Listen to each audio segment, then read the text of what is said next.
Bonjour à tous, j'espère que vous allez bien. Alors, dans cette vidéo, j'ai envie de vous partager ce résumé que je viens de préparer.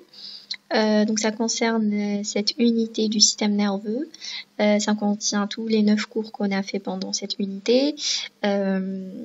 Mais je tiens à vous le préciser dès le début que ce résumé ne remplacera jamais les cours officiels, bien évidemment, parce qu'il y a quelques notions que je n'ai pas mises dans le résumé, mais je vais essayer de les aborder pendant cette vidéo. Mais en général, j'ai essayé de faire en sorte qu'il contient l'essentiel, c'est-à-dire les points les plus pertinents et qui tombent le plus à l'examen. Voilà, donc j'espère vraiment qu'il vous sera utile, Inch'Allah, il vous aidera pendant cette période de révision.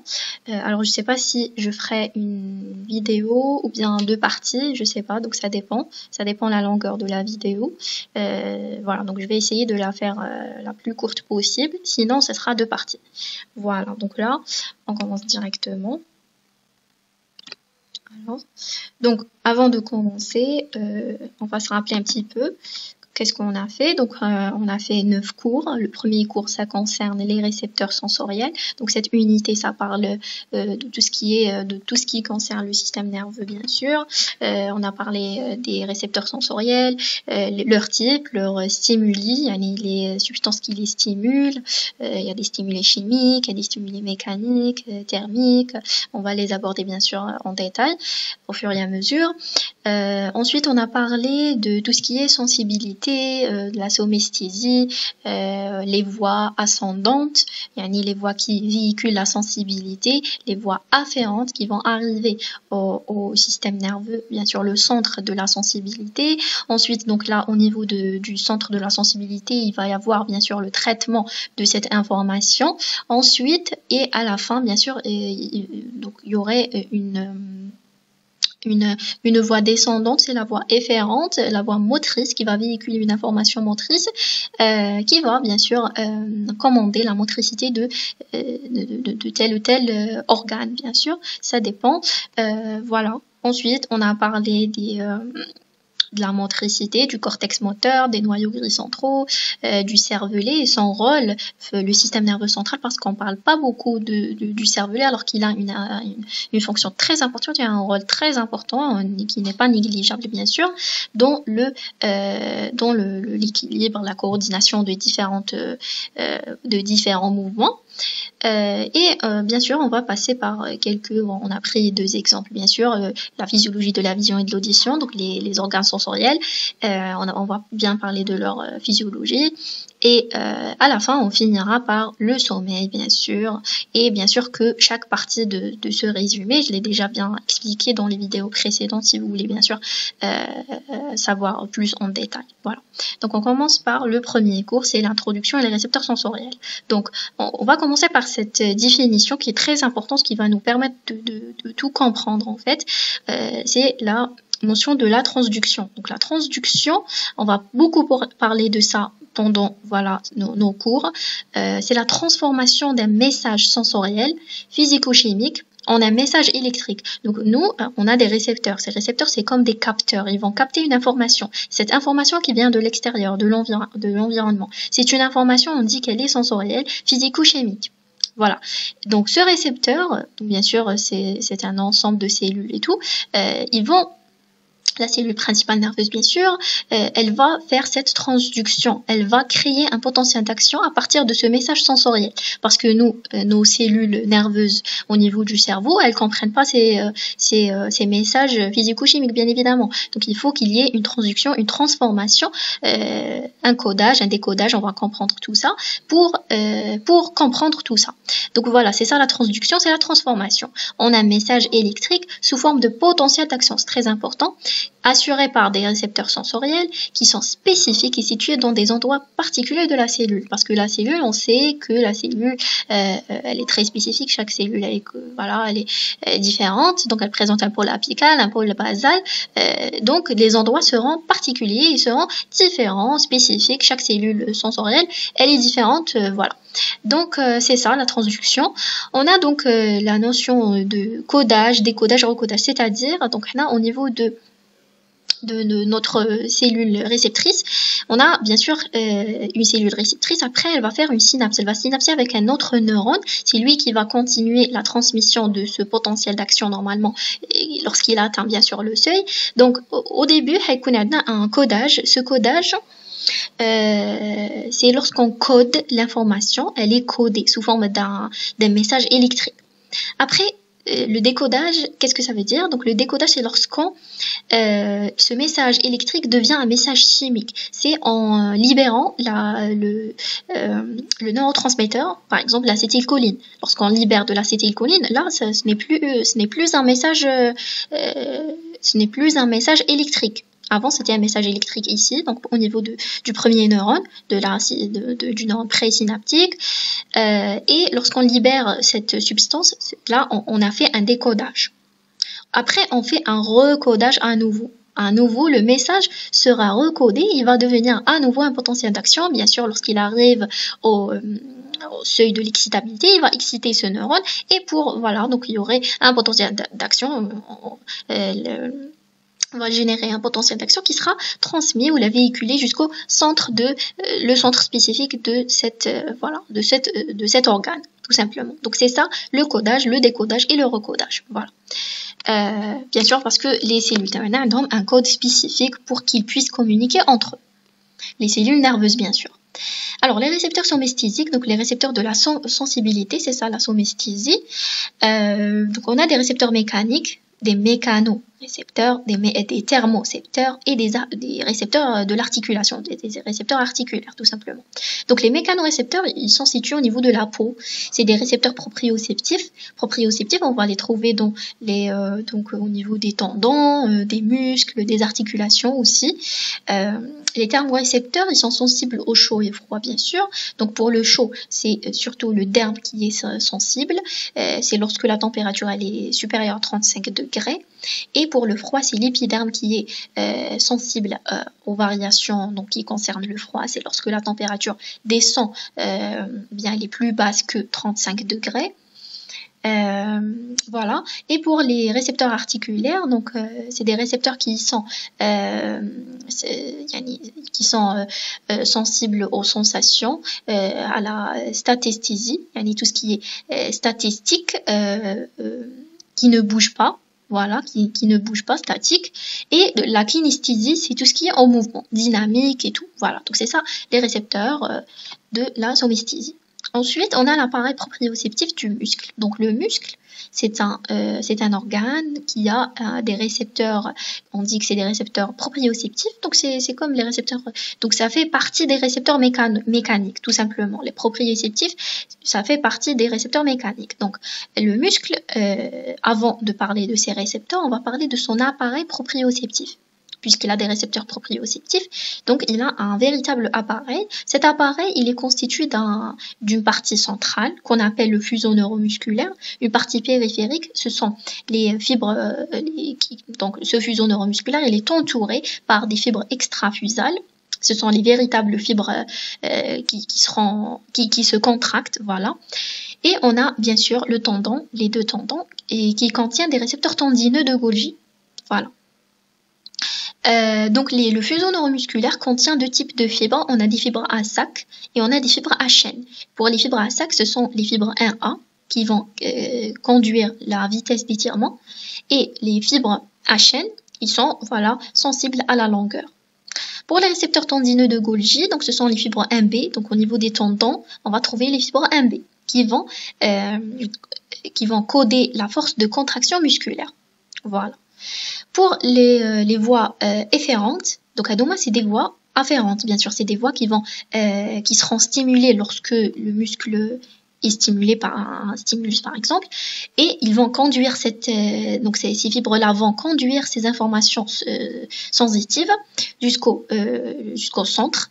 Et la voie qui va revenir, qui va descendre, c'est la voie motrice bien évidemment. Elle est représentée par le motoneurone alpha efférent qui va innerver les fibres extrafusales pour leur commander la contraction.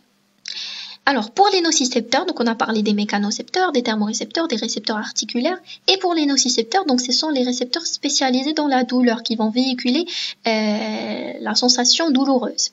Leur corps cellulaire se trouve dans les ganglions de la racine postérieure de la moelle, ou bien on va les trouver dans les noyaux trigéminaux.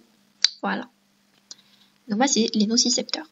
Alors, donc les nocicepteurs, on a des nocicepteurs cutanés. Donc toujours on continue avec les nocicepteurs, on a des nocicepteurs cutanés, on a des nocicepteurs musculaires, articulaires et viscéraux. Donc pour les cutanés, on a deux types. On a un type unimodal et on a un type polymodal. Donc c'est quoi on parle par rapport à quoi c'est uni ou bien poly. Donc c'est par rapport à leur stimulus. Lorsqu'ils sont stimulés par un seul type de stimulus, on dit qu'ils sont unimodales. Mais lorsqu'ils sont stimulés par plusieurs stimuli, on dit qu'ils sont polymodales. Pour le type unimodal, donc ce sont les mécanocicepteurs, fibre A, θ, leur stimulus il est mécanique intense, c'est-à-dire par exemple des picotements, des pincements, voilà. Donc ça, d'ailleurs on dit que ce sont des mécanocicepteurs, donc leur stimulus c'est sûr qu'il sera un stimulus mécanique, mais il faut qu'il soit intense. Le type polymodal, donc ce sont les fibres du groupe C, leurs stimuli sont différents, on a plusieurs stimuli, on a des mécaniques, chimiques, thermiques, voilà, de température inférieure à 5 degrés ou bien supérieure à 45 degrés. Donc ça c'est pour les nocicepteurs cutanés qu'on va trouver au niveau de la peau. Pour les nocicepteurs musculaires, articulaires ou bien viscéraux, donc ce sont des nocicepteurs profonds. Leurs stimuli sont différents, on a plusieurs stimuli, donc ils ont un type polymodal. Donc on a des stimuli mécaniques, chimiques, on a donc chimique par exemple même ici, hein, donc chimique ça concerne par exemple les substances on dit les substances algogènes, donc c'est des substances inflammatoires comme l'histamine, donc l'histamine c'est un bon exemple. D'autres stimuli, on a la distension des organes creux, une forte distension des organes creux, c'est-à-dire on explique ça. Donc ça, on prend l'exemple des nocicepteurs viscéraux, donc parce que ce sont des viscères creux. Par exemple, l'estomac, lorsqu'on mange beaucoup, elle a tendance à se remplir super vite, et ça, elle va se distendre rapidement et anormalement. Donc normal, elle est normale, mais lorsqu'elle se distend trop vite comme ça, elle va faire mal et donc elle va stimuler ses nocicepteurs viscéraux. Voilà, c'est ça la forte distension. Alors les récepteurs cutanés, donc là on va voir les différents récepteurs et leurs stimuli. Donc on a les Merkel, Ruffini, on a Pacini et Meissner. Donc les Merkel et les Ruffini, les deux sont sensibles à la pression, on dit la baresthésie, et ils ont une adaptation lente. Voilà. Pour les Pacini, ils sont sensibles aux vibrations, la palesthésie, et Meissner, ils sont sensibles au toucher, au tact. Donc ils ont ces deux-là, ils sont pareils, ils ont une adaptation rapide. Et ces deux-là, ils ont une même adaptation qui est lente. Et on a parlé de la notion adaptation rapide et lente. Donc c'est lorsque, par exemple, je donne l'exemple, lorsqu'on a donc le même exemple que j'ai déjà donné, lorsque donc on a mal aux dents. Lorsqu'on a une dent qui nous fait mal, elle va beaucoup, donc elle va durer beaucoup trop longtemps. Et c'est une adaptation lente. Mais lorsqu'on a une adaptation rapide, donc c'est lorsque tu touches quelqu'un et il va répondre au début ou à la fin du stimulus. C'est ça les récepteurs. Ils vont répondre au début ou bien à la fin du stimulus. Et j'ai bien expliqué ça dans la vidéo, dans la vidéo de ce cours. Voilà. Pour ne pas trop s'attarder, on passe directement au récepteur gustatif. Donc la cellule sensorielle secondaire, c'est elle responsable de la captation gustative des différents goûts. Donc elle est située au niveau du bourgeon du goût. Bien sûr, les bourgeons, on a plusieurs, on a 5000 ou bien, je sais pas, au niveau de la langue, même au niveau du palais, du pharynx, moins bien sûr, mais surtout, ils sont localisés au niveau de la langue. On a 50 à 100 cellules sensorielles secondaires par bourgeon du goût. Donc, on a des récepteurs salés qui sont sensibles à la substance salée, à la substance acide, amère, sucrée, ou bien même on a le 5e goût, considéré comme un goût japonais, asiatique, donc c'est l'umami. Donc là, j'ai mis toutes les la transduction, comment se fait la transduction au niveau de ces différents récepteurs, parce que je trouvais ça que ça tombe à l'examen, je trouvais ça dans les QCM, les anciens QCM. Il y a plusieurs questions par rapport à cette notion. Donc on a les récepteurs gustatifs qui sont sensibles à la substance salée. Leur début de stimulation, bien leur début, voilà, pour qu'il y ait une dépolarisation. Donc en tout cas, la suite camel, c'est une dépolarisation pour tous les récepteurs. C'est une dépolarisation, ouverture des canaux calciques, entrée du calcium et il y aurait un potentiel d'action qui sera bien sûr donc acheminé par le neurone. En tout cas, donc au début, donc pour le récepteur salé, il y aurait un canal, Na+, un canal sodique sensible à l'amyloride. Il y a la substance qui contient l'amyloride. En tout cas, il y aurait une entrée du sodium. Et c'est ça qui va provoquer la dépolarisation.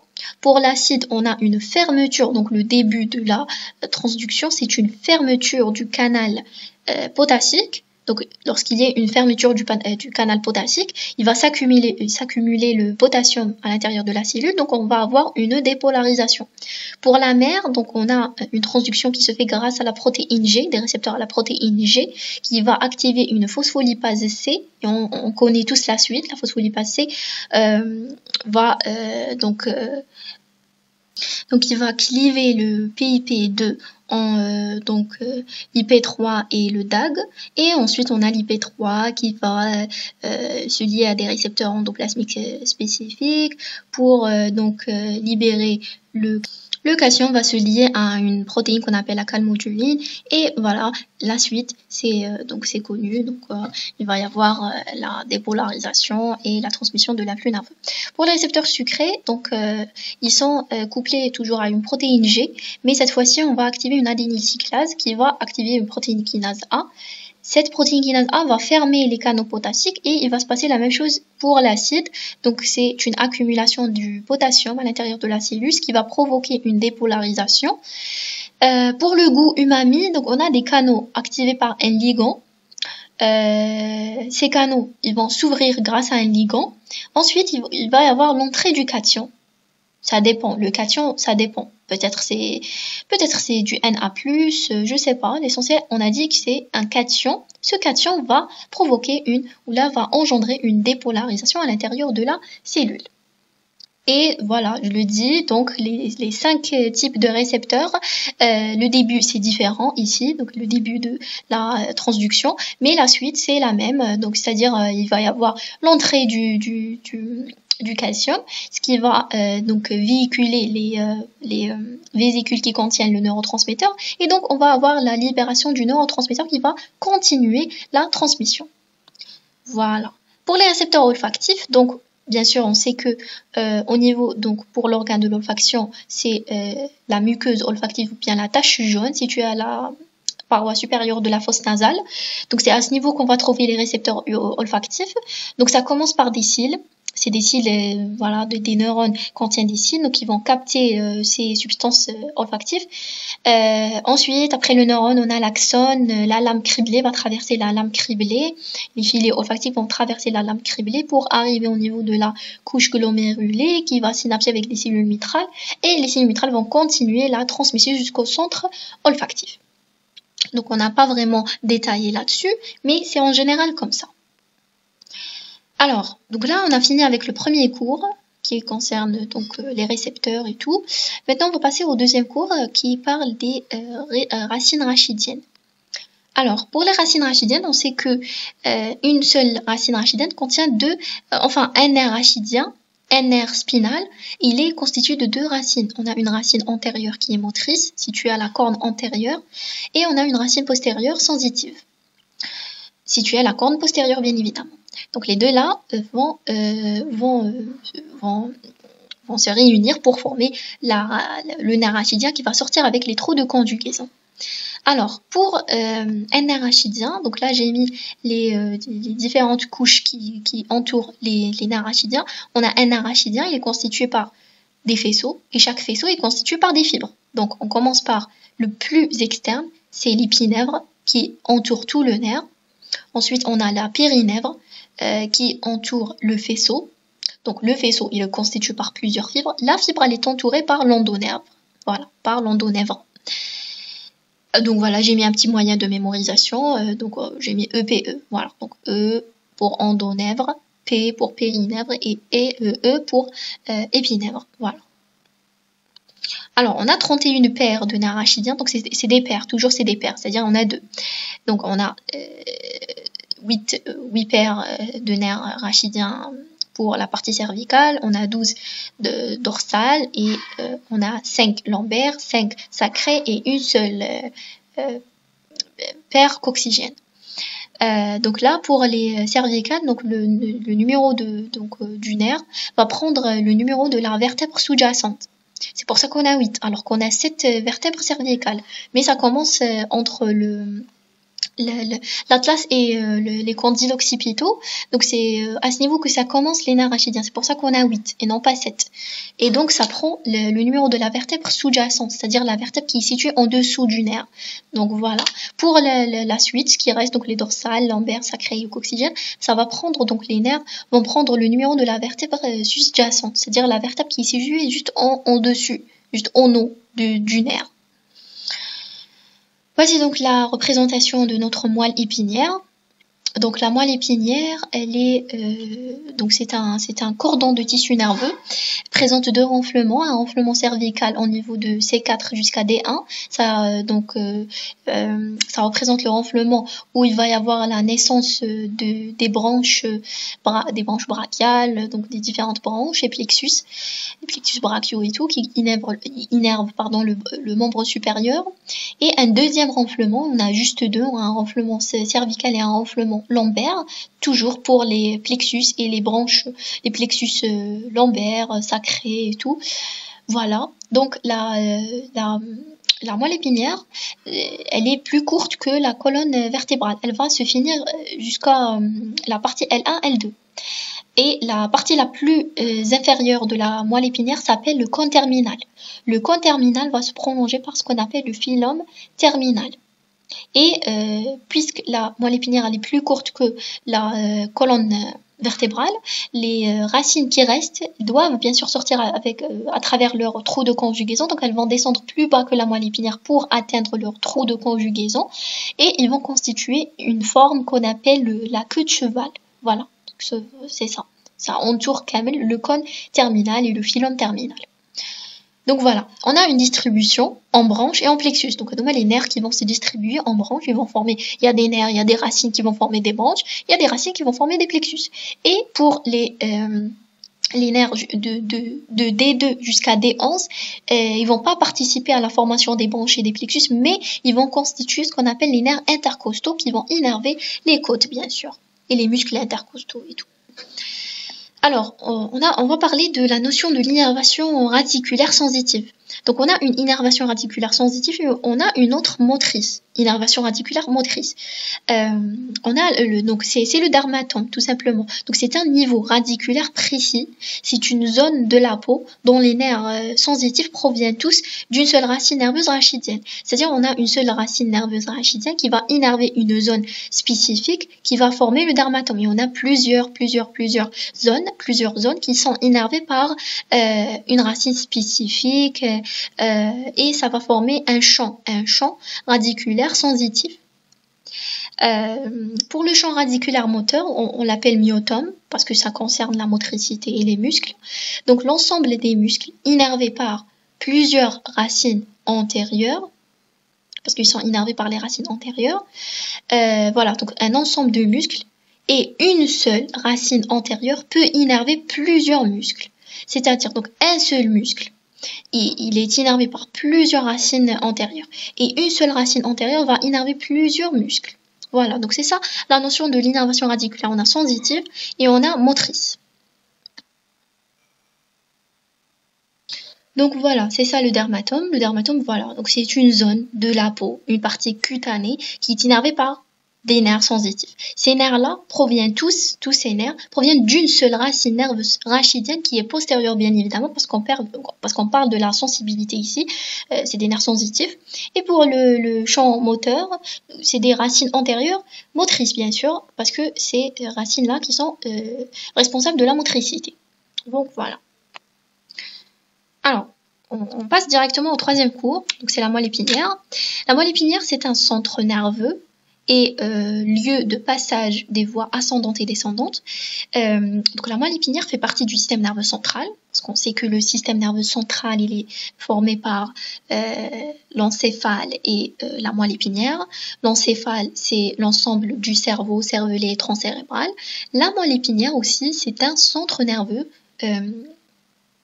qui va livrer le passage aux différentes voies ascendantes sensitives ou bien descendantes motrices, qui proviennent du cortex par exemple. Pour les voies descendantes, donc ce sont des voies pyramidales. Pourquoi on dit déjà que ce sont des voies pyramidales? Parce qu'elles proviennent du cortex de 1, et le cortex, il est constitué par plusieurs couches, par 6 couches. Parmi ces couches, on a la couche pyramidale, c'est une couche responsable de la voie efférente, c'est une voie effectrice, voie motrice, donc c'est elle qui va envoyer des fibres descendantes pour commander la motricité, c'est ça. Donc c'est des voies descendantes qui vont descendre et traverser la moelle épinière pour arriver à des organes périphériques spécifiques. On a tout d'abord les fibres cortico-bulbaires. Lorsqu'on dit cortico-bulbaire, on comprend, d'après leur nom, que l'origine c'est le cortex cortical et la terminaison c'est au niveau du bulbe. Au niveau du bulbe, cette fibre va être en contact ou bien va synapser avec d'autres nerfs.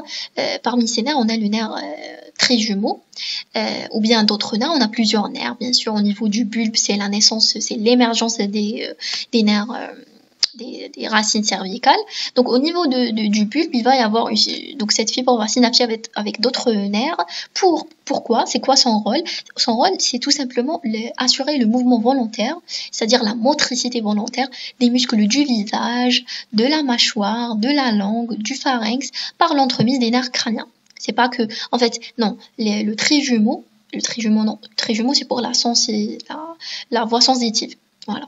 Parce que je viens de dire que c'est le trijumeau, mais non, on va voir que le trijumeau, c'est pour la voie sensitive. On va voir, c'est la voie quintothalamique. Voilà, donc ça, c'est pour la voie descendante. Lorsqu'on dit voie descendante, on comprend que c'est une voie motrice, parce qu'elle provient du cortex, et le cortex va envoyer toujours une commande motrice. Les fibres corticospinales, donc là, c'est des fibres qui vont traverser la moelle épinière, parce qu'on dit spinale, c'est par rapport à la corde spinale qui est la moelle épinière. On a deux types, on a une fibre ventrale directe et on a une fibre latérale croisée. Elle est directe, pourquoi? Parce qu'elle va traverser le bulbe sans décussation. Elle va innerver les muscles axiaux et proximaux, mais donc cette fibre corticospinale ventrale, lorsqu'elle arrive au niveau de la moelle épinière, elle va décusser elle aussi, c'est-à-dire elle va devenir contralatérale. C'est pas lorsqu'on dit qu'elle est directe, on va comprendre qu'elle va rester toujours ipsilatérale. Non, elle aussi, lorsqu'elle arrive au niveau de la moelle épinière, elle va décusser, elle va devenir contralatérale. Pour la fibre corticospinale latérale croisée, elle va décusser directement en traversant le bulbe. Sans arriver au niveau de la moelle, elle va décusser. Avant qu'elle arrive au niveau de la moelle, elle va décusser au niveau du bulbe et elle va devenir contralatérale. Et elle va innerver les muscles distaux. Voilà. Alors là, c'était la voie descendante motrice. Maintenant, on va parler de la voie ascendante sensitive. On va commencer par le système lemniscal. On dit que le système lemniscal, il s'appelle aussi le système de la colonne dorsale. Pourquoi la colonne dorsale? Parce que tout simplement, ce système, ou bien les fibres qui proviennent du système lemniscal, elles vont monter dans la colonne dorsale, dans la corne dorsale de la moelle épinière, sans décusser. Mais lorsqu'elles arrivent au niveau du lemniscus médian, au niveau du bulbe, elles vont décusser. Mais non, on parle juste de la moelle épinière. Au niveau de la moelle épinière, il n'y a pas de décussation. On dit que c'est une voie de la colonne dorsale, parce qu'elle va rester dans la corne dorsale de la moelle épinière. C'est une voie ascendante qui va bien sûr véhiculer l'information sensitive. Elle est responsable du tact épicritique, c'est-à-dire elle est sensible au tact épicritique. Tout ce qui est profond, la sensibilité profonde et proprioceptive, voilà. C'est ça.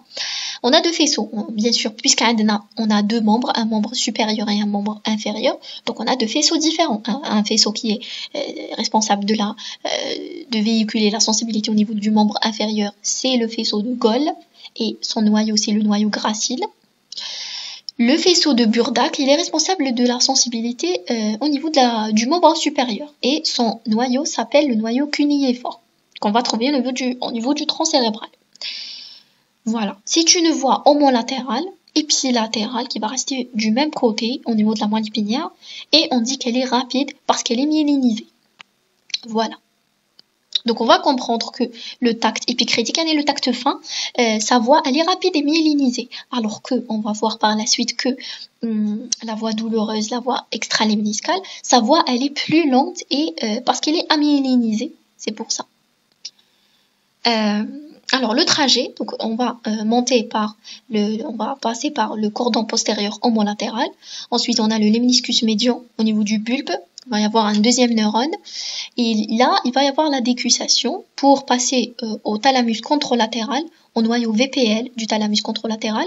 Et à ce niveau, il va y avoir la naissance d'un troisième neurone. Donc on a 3 neurones et deux relais. Premier relais ici, au niveau du bulbe, et un deuxième relais au niveau du thalamus, et qui va finir par un dernier neurone qui va arriver au niveau du centre de la somesthésie. Voilà. La voix quintothalamique, c'est la voix qui est responsable de la sensibilité de la face, qui fait relais avec les différents noyaux du nerf trijumeau. Voilà, donc c'est là qu'on va trouver le nerf trijumeau. Voilà. Mais on a vu l'anatomie que le nerf trijumeau, c'est un nerf sensitivo-moteur, c'est-à-dire il est responsable et de la sensibilité de la face et de la motricité aussi, c'est-à-dire il va innerver aussi les muscles, par exemple les muscles masticateurs de la face, c'est-à-dire c'est pas seulement un muscle de la sensibilité, mais ici en physio, on a parlé de son rôle pour la voie quintothalamique qui va véhiculer la sensibilité faciale. Cette voie, bien sûr, elle va commencer au niveau de la face, ensuite elle va synapser ou bien elle va faire des relais avec les noyaux du nerf trijumeau et elle va monter jusqu'au noyau VPM du thalamus et elle va arriver au niveau du centre, son centre spécifique qui est le gyrus postcentral, l'opercule rolandique. C'est ça la terminaison. C'est ça, c'est à ce niveau qu'il va y avoir son traitement, le traitement de cette information sensitive. Voilà. Alors, l'arc réflexe, lorsqu'on dit moelle épinière, qui dit moelle épinière dit arc réflexe, tout simplement. C'est le centre de tout ce qui est arc réflexe, de tout ce qui est involontaire, automatique et tout. Donc la moelle épinière, elle va assurer plusieurs réflexes. On a les différents réflexes qu'on a vus. On a les réflexes ostéotendineux. On a des réflexes cutanés plantaires et on a des réflexes cutanés abdominaux et les réflexes faciaux. Donc, pour le réflexe rotulien, on a dit que on va faire une percussion. Donc là, on va parler comment on le fait et on va parler du résultat. Donc, on va faire une percussion du tendon rotulien, ce qui va donner un résultat comme celui-ci. Donc, extension de la jambe sur la cuisse par contraction du quadriceps. Donc, les afférences sont assurées par les fibres 1A. Les voies afférentes qui vont conduire cette information, ce sont les fibres 1A. C'est un réflexe myotatique d'étirement non synaptique. Voilà, c'est très important. Et ces réflexes, c'est très important parce que j'ai vu qu'ils tombent beaucoup à l'examen. On a le deuxième réflexe, c'est le réflexe myotatique inverse. C'est un réflexe disynaptique.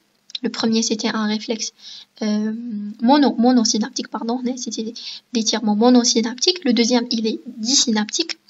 On va faire une limitation de l'extension de la jambe sur la cuisse par les récepteurs tendineux de Golgi.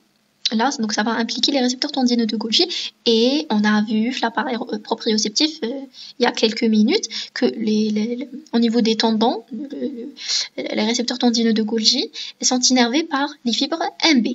Et donc, les afférences seront assurées par les fibres MB qui vont véhiculer cette information. Et on a aussi un interneurone inhibiteur du motoneurone alpha. On va inhiber. Donc, c'est pour ça qu'on dit que c'est un réflexe myotatique inverse. Là, c'était un réflexe myotatique, mais celui-ci, c'était un réflexe inverse, myotatique inverse. On va limiter l'extension de la jambe. On va pas permettre l'extension de la jambe. Alors que pour le réflexe rotulien, c'était une extension de la jambe sur la cuisse. Mais là, c'est une limitation. On va arrêter l'extension de la jambe sur la cuisse.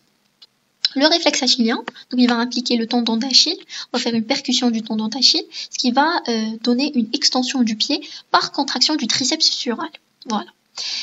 Le réflexe cutané plantaire, c'est un réflexe polysynaptique qui va donner une flexion involontaire du grand orteil. Comment on fait? Donc la stimulation se fait par une pointe mousse. On va stimuler le bord externe de la plante du pied, d'arrière en avant, par une pointe mousse. Donc le résultat, ça va être une flexion involontaire du grand orteil. Alors que pour le signe de Babinski, c'est un signe pathologique pour l'adulte, mais il est normal pour le nourrisson. C'est lorsqu'on voit, après cette stimulation, on voit que le patient a donné une extension du gros orteil, avec ou non un écartement des orteils. Là, on va dire que c'est le signe de Babinski, mais il est normal chez le nourrisson, c'est-à-dire il est normal parce que le nourrisson, il ne sait toujours pas adapté, ou bien voilà, ces sensations ne sont pas toujours, il n'a pas encore bien développé ces sensations, donc normal s'il va donner une extension à la place d'une flexion. Mais lorsqu'on voit ce résultat chez un adulte, là on va dire que c'est un cas pathologique. Voilà. Les réflexes cutanés abdominaux, donc là on va stimuler la paroi abdominale dans le sens transversal comme ça, horizontale, avec une pointe mousse. Elle va donner une contraction des muscles sous-jacents.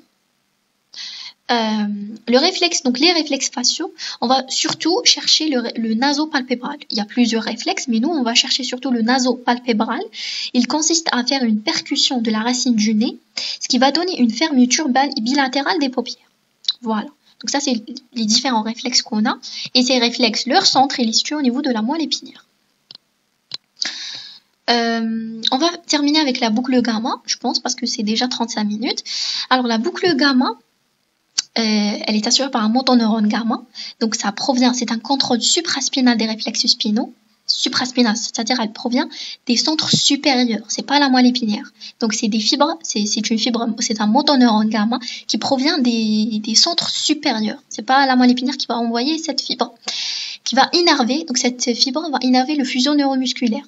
En dehors de l'état de sommeil, on va le trouver en dehors de l'état de sommeil, c'est toujours cette boucle va assurer un tonus musculaire.